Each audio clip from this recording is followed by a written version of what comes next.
வார்த்தைக்காக காத்திருக்கிற நம்முடைய வாழ்விலே ஆண்டவர் பெரிய காரியத்தை செய்யும்படியாய் இந்த பெண்கள் முகாமுக்குள்ளாய் இந்த குழுவைக்குள்ளாக ஆவியானவர் கடந்து வந்திருக்கிறார். அருமையான சுகவரியே ஏதோ ஒரு நோக்கத்தோடு கர்த்தர் இந்த குழுவைக்கு உன்னை கொண்டு வந்திருக்கிறார். அதை உணர்ந்தவர்களாக ஆண்டவரே இந்த வார்த்தையின் மூலமாக என்னோட பேசுகிற சகோதரி பலப்படுத்துங்க. இந்த வார்த்தைக்காய் காத்திருந்து கொண்டிருக்கிற எங்களுக்கும் பலனை தாங்க. சூர் எல்லோரும் மாட்டுகிறது தான், ஆனாலும் பலம் கொடுக்கிற தேவன் ஒருவர் உண்டு நமக்கு. அவர் மத்தியிலே அசைவாடுவாரானால் பேசுகிற எதையும் அந்த வார்த்தையை கேட்கும்படியாய் காத்திருக்கிற உங்கள் ஒவ்வொருவரையும் பலப்படுத்துவதற்கு தேவன் வல்லவராய் இருக்கிறார். நன்றி சுவாமி, நன்றி சுவாமி. வல்லமை அனுப்பி கொண்டிருப்பதற்காய் நன்றி, நன்றி சுவாமி. உங்களை அதிகமாக நேசிக்கிற பரலோக பிதாவே, இந்த பெண்கள் குழுவைக்காக நான் நன்றி செலுத்துகிறோம். ஆண்டவரே, கருவின் மூலமாக பேசும்படியாய் அடியாரை கொண்டு வந்ததுக்காய் நன்றி செலுத்துகிறப்பா. கடந்த 3 மாதமாய் சரீரத்திலே பலவீனத்தின் மத்தியிலே இருந்ததை அறிவி சுவாமி, ஆகிலும் கூட நாயனுக்கு கொடுத்தே நன்றி செலுத்துகிறேன் தகப்பனே. ஒரு சிறுப்பின் மத்தியில் இருந்து குடும்பமாய் எழுப்பி கொண்டு வந்திருக்கிறீங்களே, நல்ல நாளுக்காய் நன்றி செலுத்துகிறப்பா. ஜீவனுள்ள வார்த்தையை போடுங்கப்பா. நான் ஒன்றும் தகுதி இல்லாமல் நேரத்தில் சுவாமி நீர் கடந்து வரும்போது எந்த தாகத்தோடு எந்த வாட்சியோடு விருப்பங்களோடு என்ன பண்ணலாம் இருக்கிறார்களோ அவர்களுக்கு ஒரு வார்த்தையை அனுப்பி பலப்படுத்தி அவர்களுக்காய் சொல்றாமா. நன்றி செலுத்துகிறோம். நீங்க பேசுங்க, நாங்க கேட்கிறோம். இயேசுவின் வழியாய் ஜெபிக்கிறோம் நல்ல பிதாவே, ஆமென். ஹல்லேலூயா, ஹல்லேலூயா. என்னை அழைத்துக் கொண்டு வந்த தேவனை நான் முதலாவது ஸ்தோத்திரிக்கிறேன். கடந்த நாட்கள் எனக்கு பலவீனம், என் சுகவீனத்திலும் ஆண்டவர் இந்த நாளிலே 3 மாதமா இந்த பெண்கள் ஊழியத்துக்கு நான் போகல. எனக்கு சுகவீனம் வந்தது. இந்த சுகவீனத்துல ஆண்டவர் பலன் கொடுத்து இந்த நாளில நிற்க வைத்திருக்கிறார் என்றால் அது கர்த்தருடைய கிருபை என்று நான் சொல்லுவேன். என் சிறுவயதிலிருந்தே ஆண்டவருக்காய் ஓட வேண்டும் என்ற தாகத்தை என்னுடைய விசேஷமாய் முதலாவது தாயாருக்கு தான் நான் சொல்லணும். எங்க தாயார் விசுவாசம் உள்ளவங்க. அவங்க எங்களை கண்ணீரோடு ஒவ்வொரு நாளும் செபித்துதான் எங்களை வளர்த்து 4 பிள்ளைகளையும் ஆண்டவர் அவங்களுக்கு எவ்வளவு பிரச்சனைகளுக்கு மத்தியில எங்க தகப்பனார் ஒன்றுமே இல்லை. ஆனால் என் தாயார் எங்களை எல்லா விதத்திலும் பாதுகாத்து அவங்களுக்கு அநேக நெருக்கடிக்கு மத்தியில எங்களை வளர்த்து ஆளாக்கினாங்க. ஒரு பக்தியுடன் தாய் என்று நான் முதல் சொல்லுவேன். எனக்கு தாயாய் மாத்திரம் அல்ல, எனக்கு ஆவிக்குரிய தாயாய் என் தாயார் தான் இருப்பாங்க. கூட ஒருவேளை வேதம் இருந்த சூழ்நிலைகள் காலங்களை தள்ளி கொண்டிருந்தாலும் கூட அந்த நாட்களிலே அவள் பிரயாசப்படுவதை என் கண்களின் முன்னால் வைத்து பார்ப்பேன். அதை வைத்து தான் என் குடும்பம் ஆவியம் நான் ஓடுவேன். அதை ஓடினதுனால இன்னைக்கு விசுவாசித்தவளே பாக்கியவது என்ற வார்த்தைக்கு வசனத்துக்கு அடையாளமாய் இவள் மத்தியில ஒரு உயிருள்ள சாட்சியோடு கூட இந்த வேதத்தில் உள்ள 2 பெண்களை குறித்து உங்களோடு பேசும்படியால் ஆவியானவர் திருவள்ளுவர் பற்றினார். அடுத்ததாக என்று சொன்னால் இன்னொரு காரியத்தை நாளிலே சொல்லணும். எங்க திருச்சபை நான் சிஎஸ்ஐல தான் வளர்ந்தேன். இன்னொரு சொல்லுவேன், அந்த சிஎஸ்ஐ தான் என்னை உருவாக்கினது என்று சொல்லுவேன். சிஎஸ்ஐல ஒன்றுமே இல்லைன்னு சொல்லுவாங்க. ஆனா அந்த சிஎஸ்ஐ தெரிந்த திருச்சபை தான் ஆலமரம் என்றதற்கு பேர் வைத்திருக்கிறாங்க. அநேகருக்கு இருவிலை விடும் என்று சொல்லி அந்த ஆலமரமானது லேசானது வளராது 1000 ஆண்டுகளுக்கு மேலாய் வளருமே. ஆனால் அந்த சிஎஸ்ஐ கூட வளரும். ஒருவேளை இன்றைக்கு இருக்கிற சூழ்நிலைகள் வேறா இருந்தாலும் காலம் வரும் என்று நான் விசுவாசிக்கிறேன். ஹல்லேலூயா. அந்த சபை தான் உருவாக்கினது. எங்க தாயாரோட ஆவிக்குரிய தாயா இருந்து எங்களை நடத்தினாங்க. சபை உருவாக்கினது. அங்கிருந்து உபதேசமானவர்களை உருவாக்கினாங்க. டேனியல் சார் அக்கா வந்திருக்காங்க. டேனியல் சார், ஜெயகரன் சார், இவங்களுடைய அந்த அர்ப்பணிப்பு நம்ம உபதேசியார் ஊழியத்தினால இந்த வேத வசனங்களை நம்ம அறிந்து கொள்வதற்கு ஏதுமா இருந்தது. எங்க தாயார் எங்க 4 பேருக்கும் வேத வசனங்களை ஒவ்வொரு நாளும் கற்றுக் கொடுத்து வளர்த்தாங்க. இந்த பெண்கள் முகாமில் ஏன் திரும்பவும் சொல்லுகிறேன் என்றால், இந்த வேதத்தை பிடித்து நிற்கிறேன் என்றால் என் தாயாத்தான் முதல்வதற்கு காரணம். அருமையானவர்களே, இன்று நம்முடைய பிள்ளைகளும் கூட நம்மளை பார்த்து நம்ம முன்னால என் தாயாத்தான் நம் வேகத்தை எடுத்துக்கொண்டு சுமந்து கொண்டு வருவதற்கும் தேவனை ஆராதிப்பதற்கும் என் தாய் தான் காரணம் என்று ஒவ்வொரு பெண்களும் அப்படி பெண் பிள்ளைகள் சொல்லுவார்களானால் இந்த சமுதாயம் என்னப்படும்? ஒரு தேவராக எழுத முடியும். சிற்கட்டு கொண்டிருக்கிற பாழாய் கிடக்கிற இந்த பட்டணங்கள் எல்லாம், தெருக்கள் எல்லாம், வீதிகள் எல்லாம் எழுத முடியும் என்று நான் உறுதியாய் சொல்ல முடியும். அருமையான சகோதர சகோதரிகளே, இந்த நாளிலும் கூட ஒரு சாட்சி உங்களோடு பகிர்ந்து கொண்டு நான் கடந்து வேத வசனத்துக்குள்ளாய் போக பிரயாசப்படுகிறேன். எனக்கு ஒரு 10 வருஷமாவே ரொம்ப சரீரத்துல பிரச்சனை இருந்தது. எனக்கு அடிக்கடி கேஸ்ட்ரிக் ப்ராப்ளம் வந்துடும், வயிறு சாயிடும், பேக் பெயின் வந்துடும், சரியானபடிக்கு மோஷன் போகாது. நான் பண்ண மருத்துவம் கடந்து போனேன், போட்டு பார்ப்பேன், அவங்க ட்ரீட்மெண்ட் கொடுப்பாங்க, செட் ஆகாது. ஆனாலும் கூட நான் தொடர்ந்து செலவு பண்ணி கொண்டு இருப்பேன், செவிப்பேன், ஆண்டோர் கண் கொடுவா திரும்பவும் ஓடுவேன். 4 ஆண்டுகளா இந்த பைபிள் ஊழியம் நாடு இணைந்து விட்டது. அதோடு கூட குடும்ப அழுத்தங்கள், என் மாமியார் மனுஷங்களுக்கு நிறைய சுமைகள், பாரங்கள், அழுத்தங்கள், நிலம் இருக்கிறது, வீடு பார்க்கணும், இவங்க ஆபீஸ்க்கு போனாங்க, எங்க வீட்டுக்கு நைட்டுக்கு தான் வருவாங்க, அழுத்தங்கள் பாரங்கள் அதிகமா இருக்கிறது. என் சரீரமோ கடுகளவு கூட ஒத்துழைக்க முடியவில்லை என்று தான் நான் சொல்லுவேன்.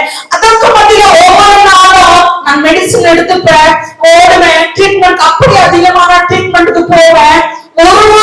ஒரு டாக்டரும் ஸ்கேன் பண்ணவே இல்லை. நான் போய் ட்ரீட்மெண்ட்டுக்கு நான் அதிகமா அதை இடம் கொடுக்காதே, நான் விட்ட என்னோட கவனம் இருக்கிறது. ஆனால் மருத்துவம் என்ன ஒரு அந்த கவனக்குறைவோடு எனக்கு செயல்படுகிறது என்று எனக்கு தெரியவில்லை. அருமையானவர்களே, இப்படியா நம் மருத்துவத்துக்கு, கல்வித்துறைக்கு, எல்லாவற்றுக்கும் செபிக்கிறவர்கள் எழுதினால் எல்லா துறைகளும் சரியாய் செயல்படும் என்று நான் விசுவாசிக்கிறேன்.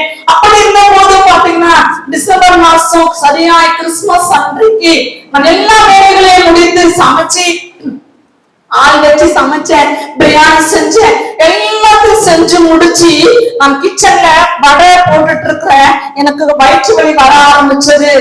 நான் என்ன வயிற்று வலிக்குது, பிள்ளைங்களிடத்துல சொன்னேன், எனக்கு கொஞ்சம் ஜூஸ் கொடுங்கம்மா, ஏதோ வலிக்குது. 2-3 நாளா நான்வெஜ் எடுத்ததுனால என்னன்னு சொன்னாங்க, கொடுத்தாங்க. குடிச்சு அப்படியே செட் ஆகவே இல்லை. எல்லாத்தையும் சமைச்சு வச்சுட்டு இருக்கிறேன், எல்லாருக்கும் கொடுக்க வேண்டிய ஒரு சூழ்நிலை வந்து விட்டது. என்னால சுத்தமா முடியல. சொன்னேன், வாங்க நம்ம போய் பள்ளிக்கொண்டா ஒரு ட்ரீட்மெண்ட் பார்த்து வந்துடலாம், இது யூஸ்வலா வருகிற கேஸ்ட்ரிக் பெயின் தானே என்று சொல்லிக்கொண்டு நான் என் வீட்டுக்காரை அழைத்துக் கொண்டு வேகமாக வண்டியில போய் நான் பள்ளிக்கொண்டா மருத்துவரை பார்த்து விட்டு அவர்களுக்கு குளுக்கோஸ்ல மருந்தெல்லாம் போட்டு கொஞ்சம் சுமாரான அளவுக்கு என்னை வீட்டுக்கு அனுப்பினாங்க. வந்து உடனடியாக சுபாரித்துக் கொண்டேன். மறுபடியும் இந்த வயிற்று வலி வந்துவிடுமோ, ஆண்டவரே இவ்வளவு ஆயத்தப்படுத்தி விட்டேனே, குடுக்க வேண்டுமே என்று சொல்லி நான் நைட் சர்வீஸ் தான் போனேன். மார்னிங் எனக்கு ஒர்க் இருந்ததுனால நான் போகவே இல்லை. எல்லாரையும் கூப்பிட்டேன், வாங்க என்னோட கூட உதவி செய்ய, எனக்கு இப்படி ஆயிருக்கு. எல்லாம் வந்தாங்க. சமையல் எல்லாருக்கும் சாப்பாடு எல்லாம் போட்டு கொடுத்து முடிக்கிற வாழைக்கு இன்னும் எனக்கு வயிற்று வலி அதிகமானது, வாமிட்டிங் வர ஆரம்பிச்சிச்சு. நான் சாப்பிட்டதெல்லாம் திரும்ப திரும்ப வருகிறது. இன்னும் இது ஏதோ ஒரு வித்தியாசம் என் சரீரத்துல நடக்கிறதை நான் சரியாக வந்து கொண்டேன். அப்புறம் என் வீட்டுக்காருக்கு போன் பண்ண, அவர் எங்கோ போய் வருவதற்கு நேரம் ஆயிடுச்சு, ஆட்டோவுக்கும் நேரம் ஆயிடுச்சு. அந்த நேரத்துக்கு என் ஃப்ரெண்ட் அந்த வழியா வந்து எனக்கு கிறிஸ்துமஸ் விஷ் பண்றதுக்காக போன் பண்ணாங்க. நான் இப்படியாப்பட்ட சூழ்நிலை இருக்கிறேன்னு சொல்லிட்டு எனக்கு அழுகை வந்தது. உடனடியாக அவங்க வழியா தான் வந்துட்டு இருக்கிறோம், எங்க இருக்கிற வாட்சிட்டு கார்ல அவங்க கார்ல வந்திருந்தாங்க. என்னை கூட்டிக் கொண்டு மாதனூர் சுமதி ஹாஸ்பிட்டல் வந்தாங்க. அங்க வந்து பார்த்து என்னென்னவோ செய்றாங்க. அந்த வலி குறைந்த பாடா இல்ல. கொஞ்ச நேரம் கழிச்சு அந்த வயிற்று வலி குறைஞ்சது, அந்த வாமிட்டிங் நின்னது. அந்த வலிக்கு எங்க வீட்டுல இருந்து எல்லாம் எங்க அண்ணாலாம் வந்துட்டாங்க. சரி, இது சுகமாயிடும், நாளைக்கு ஒரு ஸ்கேன் பண்ணிக்கலாம்னு வீட்டுக்கு நான் கடந்து போனேன். கடந்து போன இரவெல்லாம் வாமிட்டிங்கும் ஸ்டமக் பெயினும் உருட்டி வந்து கொண்டே இருந்தது. நான் சுதாரித்துக் கொண்டேன். ஏதோ சரீரத்துல ஒரு பலவீனத்தை பிசாசு கொண்டு வந்திருக்கிறார். இது தெரியாமல் இத்தனை ஆண்டுகளாக நாம் ஓடிக்கொண்டிருக்கிறோம் என்று சொல்லி கணவரை எழுப்பி அதிகாலை சிஎம்சி மருத்துவமனைக்கு கடந்து போனோம். அங்க போன பிறகு எனக்கு வாமிட்டிங் வந்து பச்சை கலர்ல வர ஆரம்பிச்சிச்சு. சுத்தமா கேஸ் போட, யூரின் மட்டும் போகுது. ஃபுல்லா இன்டெஸ்டைனல், என்னுடைய அந்த குடல் வந்து ஃபுல்லா அப்ஸ்ட்ரக்ஷன் ஆகிவிட்டது. ரைஸ் டியூப் போட்டாங்க, எல்லாமே அப்புறம் கேட்டுட்டு போட்டாங்க, குளுக்கோஸ் போட்டாங்க, நியூரோல வச்சுட்டாங்க. நான் கிறிஸ்துமஸ் மார்னிங் தான் சாப்பிட்டது டிஃபன். நான் முழுவதும் ஒண்ணுமே சாப்பிடல. பார்க்கலாம், இன்னைக்கு பார்க்கலாம். அப்படி வந்து அந்த மெடிசன்லயே அந்த சிடி ஸ்கேன் எடுத்து பார்த்து குடல்ல பல்ஸ் ஆயிருக்குன்னு சொன்னாங்க. பல்ஸ் ஆயிருக்குன்னு சொன்னாங்க. எல்லாம் ஆன்டிபயோட்டிக் கொடுக்க ஆரம்பிச்சாங்க. அதுலயே சுகம் அடையலாம், சர்ஜரி வேண்டாம். அப்படி சுகம் அடையலாம், சர்ஜரி எடுக்கணும் என்று சொன்னாங்க. அப்போ நான் ஆண்டவர்கிட்ட கேட்டேன், ஏசப்பா இவ்வளவு கொண்டு வந்தீங்க, இவ்வளவு பேராய் நடத்துனீங்க, ஒருவேளை சர்ஜரி பண்ணிதான் இது சரியாகணும்னா சரியாகி இங்கிருந்து ஒரு ஆரோக்கியத்தோடு மருத்துவம் விட்டு கடந்து போனோம் நான் செபித்துக் கொண்டே இருந்தேன். எனக்கு எல்லாருக்கும் பயம். என்னைக்கு எல்லாம் பதவி போனாங்க. கிறிஸ்துமஸ் அன்னைக்கு எப்படி இவளுக்கு நடந்தது, எப்படி இவளுக்கு சம்பவித்தது என்று சொல்லி எல்லாம் என் கணவர், என் பிள்ளைகள் எல்லாரும் தோண்டு போனாங்க. ஹல்லேலூயா. ஆனாலும் நான் அதுல சபடான நான் ஒரு துளியும் சோர்ந்து போகவே இல்லை. ஹல்லேலூயா. ஏனென்றால் என்னை உருவாக்கின கர்த்தர் என் மேல் வைத்திருந்த தீர்மானமும் திட்டமும் நிறைவேற்றாமல் இந்த பூமியிலிருந்து ஜீவன் எடுப்படாது என்பதை நான் அறிந்திருந்தேன். ஆழமான விசுவாசத்தில் நான் அறிந்திருந்தேன். அப்படியே தைரியத்தோடு எல்லாவற்றையும் ஏற்றுக்கொண்டேன். மற்றும் கையெல்லாம் குத்திட்டாங்க, பிளட் எல்லாம் எடுத்துட்டாங்க.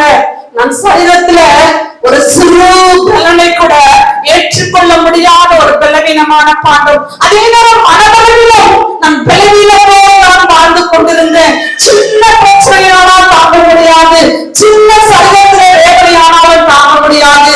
ஆனாலும் 2 நாட்களும் ஆண்டவர் எனக்கு ஒரு புது பலனை கொடுத்தார். எப்படி கொடுத்தார் என்றால் நம்ம பாடினோமே, இந்த பாடல் மூலமா எனக்கு கொடுத்தார். ஹல்லேலூயா. 2 மாதத்துக்கு முன்பதாக எனக்கு சரீரம் பலவீனம். இந்த பாடலை பாடி 4 நாள் பாடினேன். என் பிள்ளைகளை அனுப்பிட்டேன், என் கணவரை அனுப்பிட்டேன். எனக்கு ஒரு புது பலனை தாரும் சாமி. நான் இவ்வளவு பலவீனப்படுகிறேனே, என் வீட்டு வேலையை என்னால் செய்ய முடியவில்லை என்று நான் பாடின பொழுது ஒரு புது பலன் நிரப்பினதை பார்த்தேன். இதை மோகன் அண்ணன் அந்த பாட்டை எழுதி பாடி இருக்கிறாங்க. இதன் மூலமாய் அந்த பலனை நான் பெற்றுக்கொண்டேன் என்று நான் விசுவாசத்தோடு என்னால் சொல்ல முடியும். என்னால் ஜீவியத்துல அந்த பலனை நான் பெற்றுக்கொண்டேன் என்று விசுவாசிக்கிறேன். தொடர்ந்து போனீங்கன்னா மறுநாள் பார்த்துட்டு இன்னும் வாமிட்டிங் அதிகமானதுனால எமர்ஜென்சியா 27ஆம் தேதி ராத்திரி எனக்கு சர்ஜரி எடுத்தாங்க. லெபராட்டமி என்கிற பெரிய சர்ஜரி, இண்டஸ்ட்ரியல் அப்ஸ்ட்ரக்ஷன் என்கிற சர்ஜரிய எமர்ஜென்சியா பிக்ஸ் பண்ணி எங்க இடத்துல கேட்டாங்க. நான் சொன்னேன், எதுவும் பார்க்கலாம்னு சொன்னேன். இல்ல எடுத்தாங்களாமா, இனிமே முடியாதுன்னு சொன்னாங்க. அந்த இடத்துல ஒப்பு கொடுத்து என்னுடைய ஆயர் வந்து முன்னாடி தான் சிரிச்சுட்டு போனாங்க. என் அண்ணி என்னோடு இருந்தாங்க, செபிச்சாங்க. ஒரு தைரியமான அந்த குழப்பமோ எந்த விதமான தைரியம் இன்மையும் எனக்கு இல்லாம பயப்படாம ஆபரேஷன் தியேட்டருக்குள்ள போனேன். 4 மணி நேரம் சர்ஜரி ஆனது, 2 மணி நேரம் அப்சர்வேஷன், 6 மணி நேரம் இரவு முழுவதும் ஆபரேஷன் தியேட்டர்ல இருந்தேன்.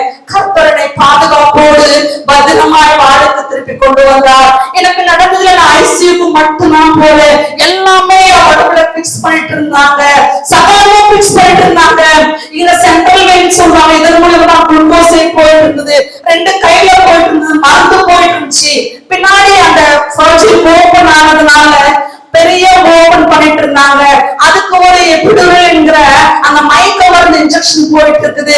இந்த பக்கம் ட்ரைன் என்கிற ஒரு டியூப் போயிட்டு இருக்கு. கேட்டர் இவ்வளவு என் சரீரத்துல இருந்தது. ஆனாலும் ஒரு கடுகள் இம்மையில கூட எனக்கு பயமே இல்லை. ஏனென்றால் என்னோட ஆண்டவர் இருக்கிறார். எல்லாரும் சுற்றி பயந்தாங்க, நான் மாத்திரம் பயப்படாமல் என் மனதை திடப்படுத்தினவர் யார் என்றால் ஆண்டவராக இயேசு கிறிஸ்து. ஹல்லேலூயா. எவ்வளவு நடந்து பயப்படுறேன்னு சொன்னா இவ்வளவு சூழ்நிலை காரணம் உங்களிடத்தில் சொல்லுகிறது இல்லை. என்னுடைய அந்த சர்ஜரி முடிஞ்சு வெளியே வர வரைக்கும் என்னை சுற்றி ஒரு பெரிய அன்பு சூழ வைத்தாரு. குடும்பம், உறவுகள், ஊழியத்துல அப்படியா எல்லாம் என் அக்காவும் எங்க அக்கா பொண்ணு சீன்ஸ் தான் ஒர்க் பண்றாங்க. எல்லாரும் சூழ்ந்து கொண்டார்கள். அந்த அன்பு என்னை ஒருபோதும் கடவுளுடைய அன்பு இருதயத்தில் இருந்ததினாலும் உலகத்தினுடைய அன்பு என்னை சுற்றி இருந்ததினாலும் ஒன்றும் அசராமல் நான் வெளியே வந்து நான் வீட்டுக்கு ஆசைப்பட்டதா இருக்கேன். 2ஆம் தேதி தான் வெளியே வந்து, ஆண்டவரே நான் எப்படி ஓடுவேன், ஆண்டவரே எப்படி நீ ஊழியத்தை செய்வேன் ஒரு தடுமாற்றங்கள் என் வாழ்க்கையில் இருந்த போதிலும் இந்த 3வது மாதத்திலே ஆண்டவர் பலனோடு நிற்க வைத்திருக்கிறார். அருமையானவர்களே, அப்படியா பார்த்தோம்னா 2 மாதம் கழித்து உடனடியாக இன்னொரு பிசாசின் வாழ்க்கையில புகுத்தினார். எங்க வீட்டுக்காருக்கு அடிவயிறு வலிக்குதுன்னாரு. நான் ஹாஸ்பிட்டலுக்கு அனுப்பி வச்சேன். அங்க டாக்டர் செக் பண்ணிட்டு உங்களுக்கு ஹெர்னியா ஆபரேஷன் பண்ணணும்னு சொல்லிட்டு இருக்காங்க. நான் தான் இவ்வளவு பலவீனத்தோடு சர்ஜரி முடிந்து இருக்கிறேனே, என் கணவர் எனக்கு பக்கபலமா இருக்கிறார் என்று நான் எண்ணிக்கொண்டு நான் வாழ்கிற சூழலே மீண்டும் எனக்கு ஒரு அடி.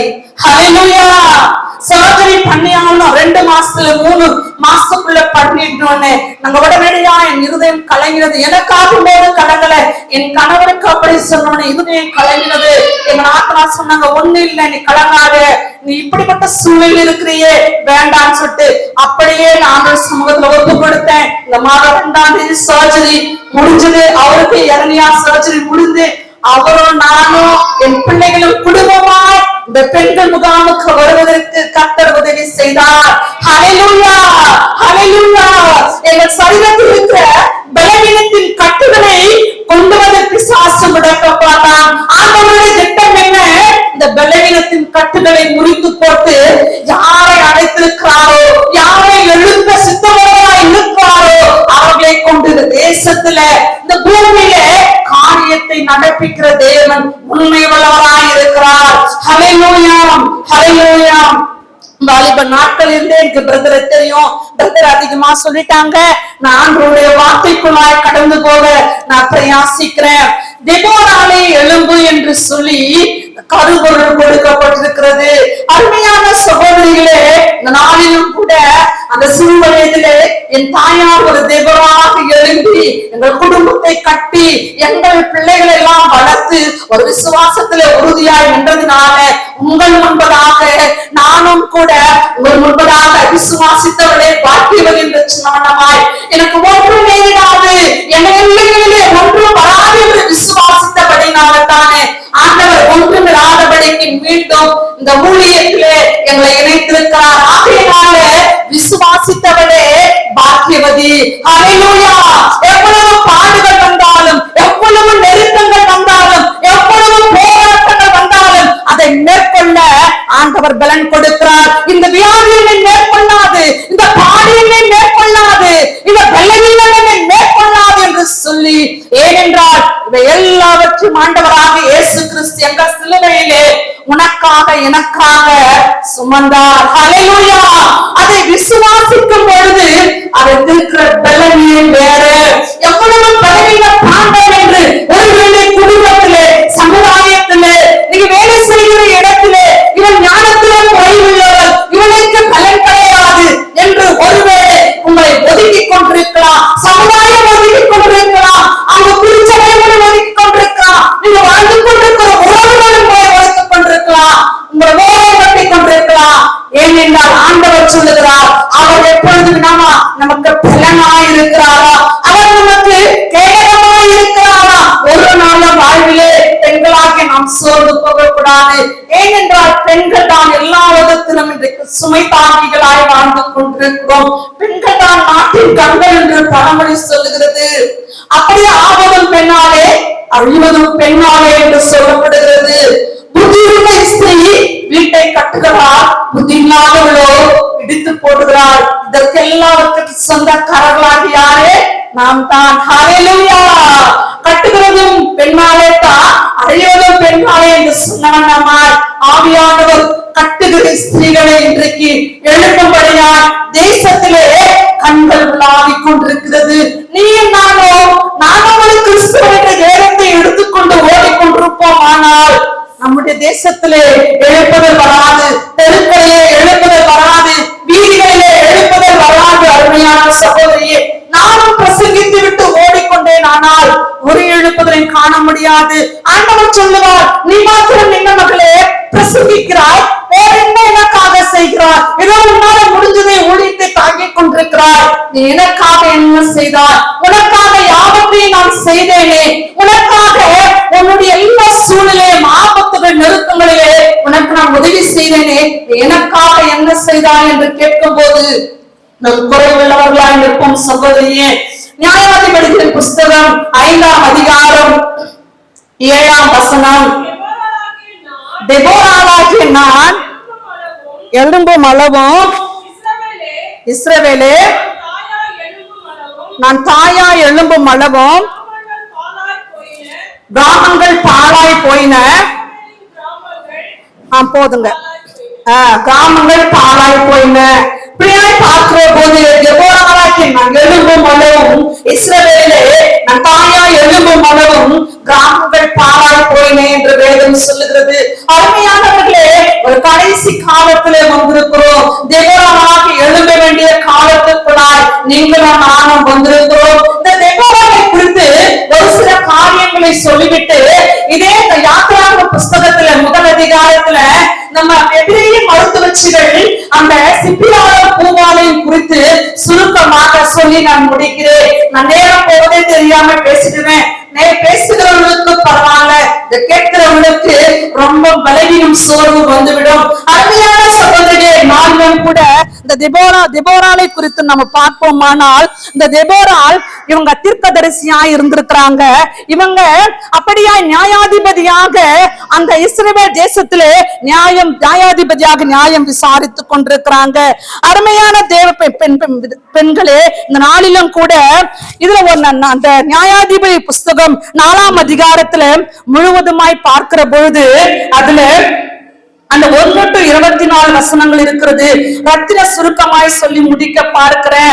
இந்த ஏகூத்து எடுத்துக்கொள்ளுங்க. நியாயாதிபதி புஸ்தகம் 4ஆம் அதிகாரம்.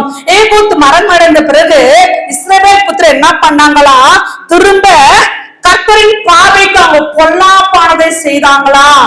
பொல்லாப்பானதை செய்ததினால ஆண்டவர் என்ன பண்ணாரா, 2ஆம் வசனம் சொல்லுகிறது, கர்த்தர் தான் இந்த ஜனங்களை என்ன பண்ணாரா. 2ஆம் வசனத்தை வாசிப்போம். ஆகையால் கர்த்தர் அவர்களை ஆச்சோரில் ஆளுகிற யாபீன் என்னும் கானானியருடைய ராஜாவுடைய கையிலே விட்டு போட்டார். அவனுடைய சேனாதிபதி சிசரா என்று பேர். ஹல்லேலூயா. யாருடைய கையில விற்று போட்டாரா, அந்த யாபீன் என்ற கானானிய ராஜாவிடத்துல விற்று போட்டாரா. கர்த்தரின் பார்வைக்கு பொல்லாப்பானதை செய்ததினாலே இன்றைக்கு நம்ம தேசம் இன்னத்தை செய்து கொண்டிருக்கிறது. அன்றைக்கு இஸ்ரவேல் தேசத்தின் ஜனங்கள் கர்த்தரின் பார்வைக்கு பொல்லாப்பானதை செய்தாங்க. இன்றைக்கு நம்முடைய தேசத்திலும் நடந்து கொண்டிருக்கிறது பொல்லாப்பான காரியங்கள், அருவருப்பான காரியங்கள், தீவான காரியங்கள். பெண்களுக்கு பாதுகாப்பு இல்லாத ஒரு தேசத்துல வாழ்ந்து கொண்டிருக்கிறோம். சிறு குழந்தை முதல் பெரியோர் வரைக்கும் பாதுகாப்பு இல்லாத ஒரு தேசத்துல நாம் பாதுகாப்பற்ற ஒரு சூழ்நிலையில வாழ்ந்து கொண்டிருக்கிறோம்.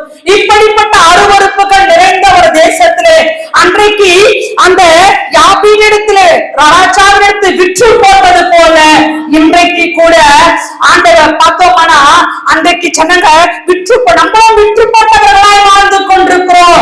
அருமையானவர்களே, அப்படி இருக்கிற சமயத்துல தான் அங்க பார்த்தோம்னா, அப்படி விற்று போட்ட தேசத்துல அங்க பார்த்தோம்னா அப்ப 20 வருஷம் 3ஆம் வசனம் சொல்லுகிறது, இஸ்ரவேல் புத்திரர் ஆண்டவரத்துல நோக்கி கூப்பிடுறாங்க. 20 வருஷம் கொடுமையாய் ஒடுக்கினானா, அந்த ராஜாவர்களை கொடுமையாய் ஒடுக்கினானா. அதனால என்ன பண்ணாங்களா, இஸ்ரவேல் புத்திரர் கர்த்தரை நோக்கி முறையிட்டார் என்று வேதம் சொல்லுகிறது. ஹல்லேலூயா. அவங்க கொடுமையை அனுபவித்த போது இஸ்ரவேல் புத்திரர் கர்த்தரை நோக்கி முறையிட்டார்கள் என்று பார்க்கிறோம். அருமையான தேவச்சனமே, அப்படி முறையிட்டதின் நிமித்தமாகத்தான் 4ஆம் வசனத்துல பார்க்கிறோம்.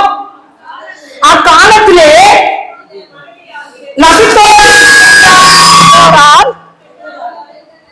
தீர்க்கதரிசியானவள் நியாயம் விசாரித்தாளா.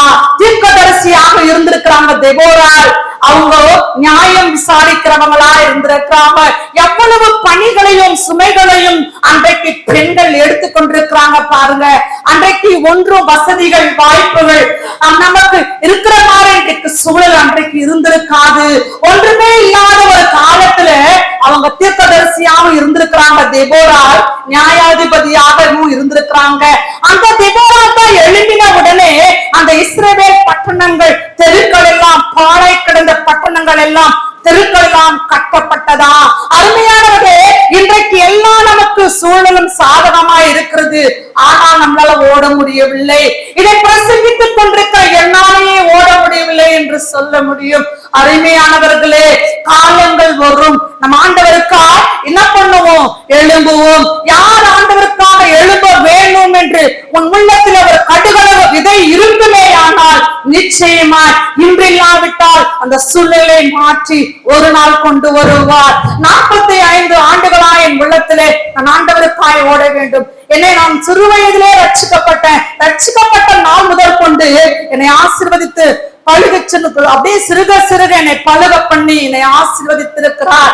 என் வாழ்நாள் முடியும் பொழுது நான் ஒரு ஊழியக்காரியாகத்தான் நிற்க வேண்டும் என்று சொல்லி அந்த சிறு வயதிலே நான் எடுத்த தீர்மானத்தை ஆண்டவர் அறிவார். அருமையானவர்களை, அப்படியாய் நாம் என்ன பண்ணணும்? தெபோரா எவ்வளவு பெரிதான ஒரு தீர்க்கதரிசியாகவும் நியாயாதிபதியாக அவங்க விளங்கி இருக்கிறாங்க. 5ஆம் வசனத்துல அவங்க பெத்தேலுக்கு நடுவில் இருக்கிற தெபோராவின் பேரிச்ச மரத்தின் கீழ் குடியிருந்தாங்க என்று பார்க்கிறோம். அப்படி குடியிருந்து அந்த இடத்துல இஸ்ரவேல் புத்திரர் அவங்களிடத்துல வந்து நியாயம் விசாரிக்கிறதுக்கு என்ன பண்ணுவாங்களா? அந்த அம்மாவிடத்துல வருவாங்களாம். ஹல்லேலூயா! அவங்களிடத்துல எவ்வளவு நியாயம் இருந்தது என்றால் நியாய விசாரணைக்கு கடந்து வந்திருப்பாங்க சொன்னாங்க என்று பாருங்க. அப்படி இருக்கிற சமயத்துல இந்த யாபீனுடைய சேனாதிபதியாக சிசராவை மேற்கொள்வதற்கு அந்த யுத்தம் நடக்கிறது. அந்த இஸ்ரவேல் ஜனங்களை மேற்கொள்வதற்காக இந்த சிசரா ரதங்களை எல்லாம் ஆயத்தப்படுத்திக் கொண்டு இந்த ஜனங்களை மேற்கொள்வதற்காக ஆயத்தப்படுவதை இந்த தெபோரா கேள்விப்படுவதை பார்க்கிறோம். அப்படி அவர் கேள்விப்படுகிற போது அங்க பார்த்தோம்னா 6ஆம் வசனத்துல அந்த கேதேஸ்ல இருக்கிற அபினாக்காமின் குமாரன் பாராக்க அவங்க வரவழைச்சு சொல்றாங்க. என்ன சொல்றாங்க? நீங்க வந்து நப்தலி புத்திரிலும் செபுலோன் புத்திரிலும் 10,000 பேரை கூட்டிக் கொண்டு தாபோர் மலைக்கு போங்க. அங்க போனீங்கன்னா ஆண்டவர் அந்த 7ஆம் வசனத்துல அவன் உன் கையிலே ஒப்பு கொடுப்பேன் என்றும் இஸ்ரவேலின் தேவனாகிய கர்த்தர் உனக்கு கட்டளையிடவில்லையா என்று கேட்கிறாங்க. எல்லாம் அமைதியா இருக்கிறாங்க. யார் இந்த போருக்கு தூண்டுறாங்க? தெபோரா அந்த சகோதரி தான் தூண்டுறாங்க. நீங்க போக, அந்த மனிதனை உங்களிடத்துல ஒப்பு கொடுப்பேன் என்று சொல்றாங்க. அப்படி சொன்ன உடனே அந்த பாராக் என்ற சகோதரன் உடனடியாக நான் போருக்கு போறேன், யுத்தத்துக்கு போறேன்னு சொல்லவே இல்லை. 8ஆம் வசனத்தை வாசிக்க கேட்போம். அதற்கு பாராக், நீ என்னோட கூட வந்தால் போவேன், என்னோட கூட வராவிட்டால் நான் போக மாட்டேன் என்றான். ஹல்லேலூயா! ஒரு ஆண் பாராக் சொல்லுகிறார், நீ தெபோராவை பார்த்து சொல்லுகிறார், நீ என்னோட கூட வந்தா போவேன், என்னோட கூட வராவிட்டால் போக மாட்டேன் என்று சொல்லி எவ்வளவு தைரியத்தோடு அந்த பெண் அந்த நாட்களிலே அவங்க இருந்திருந்தா நியாயம் விசாரிக்கிறதிலும் அவங்க தீர்க்கதரிசி நியாயாதிபதி இன்னொரு அடைமொழி அவங்களுக்கு கொடுக்கப்படுகிறது. அவங்க போர் வீராங்கனையாக இருந்திருக்கிறாங்க. ஹல்லேலூயா! இவ்வளவு காரியங்களை அந்த நாட்கள் இருந்த பெண்கள் செய்தார்களே, ஆனால் அந்த பெண் தெபோரா எழும்பினார்கள். ஆனால் உன்னாலும் என்னாலும் சிறு சிறு காரியத்தை ஆண்டவருக்காக செய்ய முடியும். நமக்கு எவ்வளவு நன்மைகளை செய்த தேவனுக்கு நம் தெபோராவை போல எழும்ப அழைக்கப்பட்டிருக்கிறோம். அருமையான சகோதரிகளே, அப்படி போக மாட்டேன் என்று சொல்லுகிற அந்த அந்த பாராக்குக்கு தெபோரா சொல்றாங்க. அதற்கு அவள் 9ஆம் வசனம், அதற்கு அவள், நான் உன்னோடு கூட நிச்சயமாய் வருவேன், ஆனாலும் நீ போகிற பிரயாணத்துல உண்டாகிற மேன்மை உனக்கு கிடையாது. கர்த்தர் சிசராவை ஒரு இஸ்ரவேலின் கையில் ஒப்பு கொடுப்பார் என்று சொல்லி தெபோராளே எழுப்பி, போதும். ஹல்லேலூயா! ஹல்லேலூயா! அவங்க என்ன சொல்றாங்க?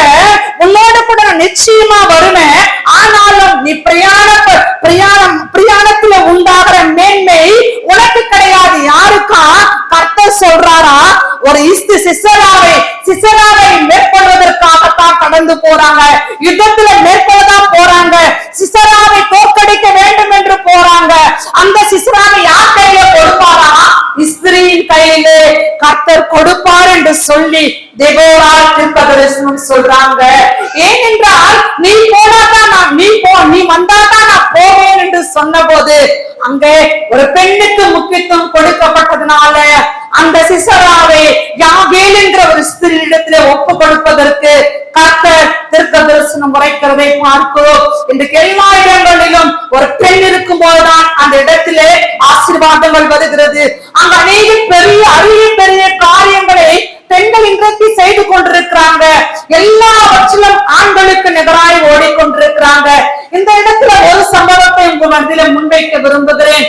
என்னவென்றால், நான் பட்டிமன்றம் ஒன்றை யூடியூப்ல பார்த்தேன்.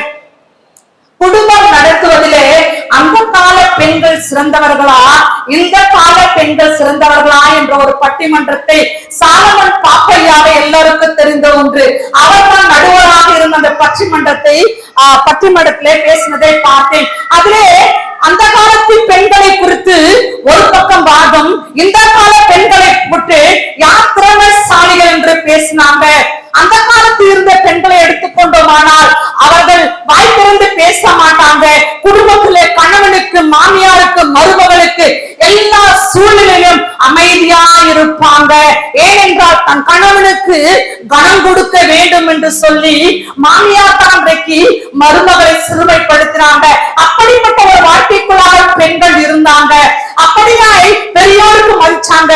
இல்ல பேசிட்டா குடும்பங்கள் உடைஞ்சிடும், அந்த நமக்கு இருக்கிற உறவுகள் கணவனோடு இருந்த அந்த அவங்க உடன் பிறந்தவங்க எல்லாம் உடைஞ்சிருவாங்க என்று சொல்லி பெண்கள் அன்றைக்கு அமைதியா இருந்தாங்க. இன்றைக்கு இருக்கிற பெண்கள் எப்படி இருக்கிறாங்க? உடனடியாக குடும்பங்கள் இன்றைக்கு கூட்டு குடும்பத்தையே பார்க்க முடியல. என்ன பண்றாங்க? எல்லா தனி குடும்பம் போறாங்க என்று சொல்லி இப்படிப்பட்ட வாதங்கள் வந்தது. அதுல தீர்ப்பு சரியாய் கொடுக்கப்பட்டது. ஹல்லேலூயா. அந்த காலத்து பெண்கள் இந்த காலத்து பெண்களுடைய திறமை உள்ளவர்களாய் இல்லாவிட்டாலும் அவங்க தெய்வங்களாய் நிற்கிறார்கள். ஹல்லேலூயா, ஹல்லேலூயா. அதனால குடும்பங்கள் உடையாமல் இருந்தது, சந்தோஷம் இருந்தது, மகிழ்ச்சி இருந்தது. ஆனால் இன்றைக்குரிய பெண்கள் திறமையானவர்கள் என்று நான் ஒத்துக்கொள்ளுகிறேன். ஆனால் அன்றைக்கு உள்ள பெண்கள் தெய்வங்களாய் மாறிவிட்டார்கள். இன்றைக்கு நீங்கள் திறமைசாலிகள் தான் என்று சொல்லி தீர்ப்பை கொடுத்தாரா? இதை கொடுத்தார். இதை எப்படி நீங்கள் எடுத்துக்கொள்ளுகிறீர்களோ எடுத்துக்கொள்ளுங்கள் என்று சொல்லி விட்டுவிட்டார். அப்படி என்று எடுத்துக்கொண்டோமானால் எல்லாவற்றையும் தன் குடும்பத்துக்காக, தன் கணவனை மணந்து கொண்டு வந்த கணவனுக்காக எல்லாவற்றையும், தன் ஆசை, இன்பம், துன்பம், சந்தோஷத்தை எல்லாவற்றையும் தன் குடும்பத்துக்கு சகித்தாலே அவர் தெய்வமாய் மாறினார். ஹல்லேலூயா. இன்றைக்கு ஒரு சிறு வார்த்தையை கூட என்னால் தாங்கிக் கொள்ள முடியாது. என் தன்மானத்தை விட்டுக் கொடுக்க முடியாது. நான் இவ்வளவு படித்திருக்கிறேனே, இவ்வளவு வார்த்தை நான் வாங்கிக் கொள்ளணுமா என்று சொல்லி குடும்பங்களை உடைத்துக் கொண்டு போகிற பெண்கள் எத்தனை உண்டு. ஹல்லேலூயா. ஆண்டவர் இன்றைக்கு உங்களோடு பேசுகிறார். பெண்கள் வளர்ந்திருக்கிறாங்க. எல்லாருக்கும் தெரியும் பெண்களுடைய சிறப்பை பற்றி பேசுவதற்கு பெண்கள் முகம் இல்லையான சகோதரிகளே. இன்றைக்கு எத்தனை பெண்கள் குடும்பத்திலே நாம் தாங்கிக் கொண்டு குடும்பத்தை சிரமமாய் நிற்க வைத்துக் கொண்டிருக்கிறோம். குடும்பங்கள் உடைக்கப்பட்டுக் கொண்டிருக்கிறது. குடும்பங்கள் சின்ன பின்னமாக்கி கொண்டிருக்கிறது. நானும் உங்களோட கூட ஈக்குவலா வேலை செய்கிறேன், சம்பாதிக்கிறேன் என்று சொல்லி பெண்கள் எழுதுவதனால இன்றைக்கு குடும்பங்கள் உடைந்து காணப்படுகிறது. அந்த பட்டிமன்றத்தை கேட்டபோது ஆண்டவரின் உள்ளத்திலே தெளிவாய் பேசினார். சகோதரிகளே, ஆண்கள் தலையாய் கொடுக்கப்பட்டிருக்கிறது, தலையாக கொடுக்கப்பட்டிருக்கிறது. நம்ம எப்படி கீழ்ப்படியணும்? புருஷனுக்கு கர்த்தருக்குள் கீழ்ப்படுவது போல நாம் கீழ்ப்படியணும் என்று வேதம் சொல்லுகிறது. நாம் எதை செய்து கொண்டிருக்கிறோம் என்று கேட்கிற போது நம்ம உள்ளங்கள் உடைகிறது. அப்படி நாம் நடக்கும் போது ஆண்டவர் கொடுத்த வசனங்களையும் வாக்குத்தத்தங்களையும் நம் வாழ்க்கையிலே கை கொள்ளும் போது நாம் என்ன பண்ண முடியுமா? நம்ம ஆசீர்வதிக்கப்பட்ட பெண்ணாய் மாற முடியும். ஹல்லேலூயா. அப்படி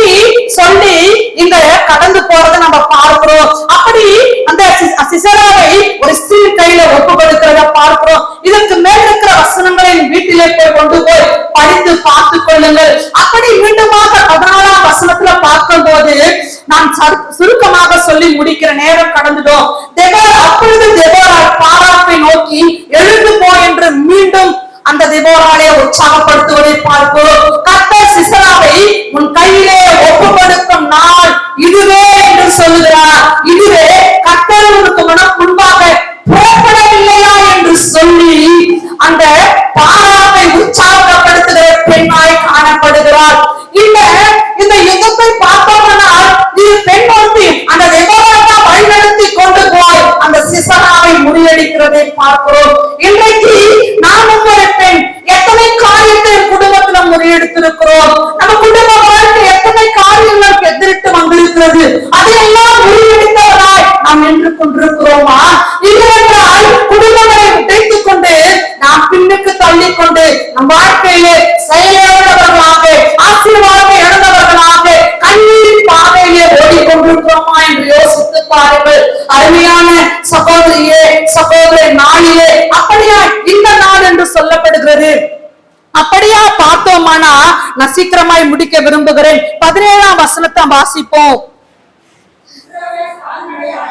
சிசரா கால்நடையாய் கேனியனான ஏபேரின் மனைவி யாகோனுடைய கூடாரத்துக்குள் ஓடி வந்தானா. அப்போ அந்த யுத்தம் நடக்கிறது. யுத்தத்துல 16ஆம் வசனத்துல அந்த பாரா எல்லா ரதங்களையும் சேனைகளையும் எல்லாரும் என்ன பண்றான்? அவன் முறியடிச்சிடுறா. முறியடிச்சு பட்டைய கருக்கினாலே விழுந்தது. ஒருவனும் மீந்திருக்கவில்லையா? எல்லாம் விழுந்து போயிட்டாங்களா? எல்லாரையும் பட்டைய கருக்கினால அவங்க இந்த பாராவோடு வந்தவர்கள் தெபோரா எல்லாம் எழும்பி யுத்தம் பண்ணி முறியடிச்சாங்களா? யாரை ஒப்புட விட்டார் ஆண்டவர்? ஹல்லேலூயா! ஒரு ஸ்திரீயுடைய கையில நான் ஒப்பு கொடுப்பேன் என்று சொன்னாரே அந்த சிசராவை மாத்திரம் விட்டார். ஹல்லேலூயா! அந்த தீர்க்கதரிசனம் நிறைவேற வேண்டுமே. ஒருவரும் இல்லை, ஒருவரும் மீந்திருக்கவில்லையா? எல்லாரும் மடிந்து போய் விழுந்து போனாங்களா? ஆனா இந்த சிசரா மாத்திரம் கால்நடையாய் ஓடி வந்து அவன் என்ன பண்ணானா? அப்பொழுது அந்த யாபேலுடைய கூடாரத்துக்குள் ஓடி வந்தானா. ஓடி வந்த போது அவங்க என்ன பண்ணாங்களா? 18ஆம் வசனம் சொல்லுகிறது, யாபேல் வெளியே சிசராவுக்கு எதிர்கொண்டு போய் உள்ளே வாரும் என் ஆண்டவனே, என் அண்டை உள்ளே வாரும், பயப்படாதேயும் என்று போதுங்க. அவனோட சொன்னாலா, பயப்படாதே என் அண்டை வாரும் என்று சொல்லி அவள் சொல்லுகிறதை பார்க்கும். எவ்வளவு ஞானம் உள்ள பெண் என்று பாருங்கள். இந்த சிசராவை கொல்ல வேண்டும் என்று யுத்தம் நடந்து கொண்டிருக்கிறது.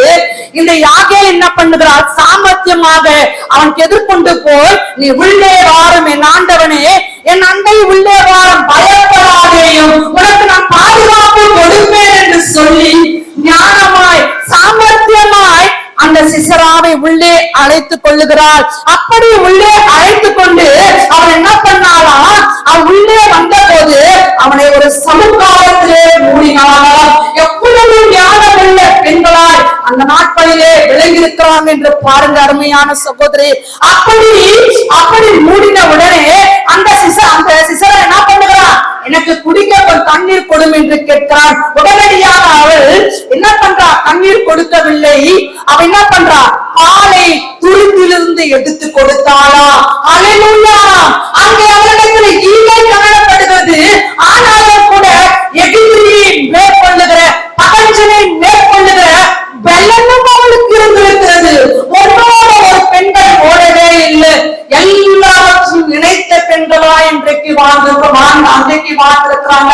இன்றைக்கு நாம் என்ன சொல்றோம்? எனக்கு இந்த விதம் தான் தெரியும், இதைத்தான் ஞானம் இருக்கிறது, இதற்குத்தான் இருக்கிறது என்று சொல்லுகிறோம். ஆனால் எதிரியை சாமர்த்தியமாய் அன்பு காட்டி கூட்டி தண்ணீர் கேட்ட அவனுக்கு சிசராவுக்கு பாலை கொடுத்தாளா.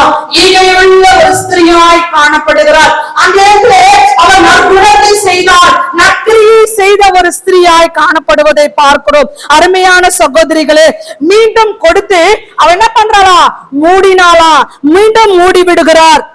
அப்பொழுது யாராவது கூடாரத்தில் வருகிறார்களா என்று நீங்க பார்த்து சொல்லுங்க என்று சொல்லி அந்த 20ஆம் வசனம் சொல்லுகிறது. அப்படியே அவரை பார்த்து விட்டு போனாரனா. அந்த 21ஆம் வசனத்தை வாசிப்போம்.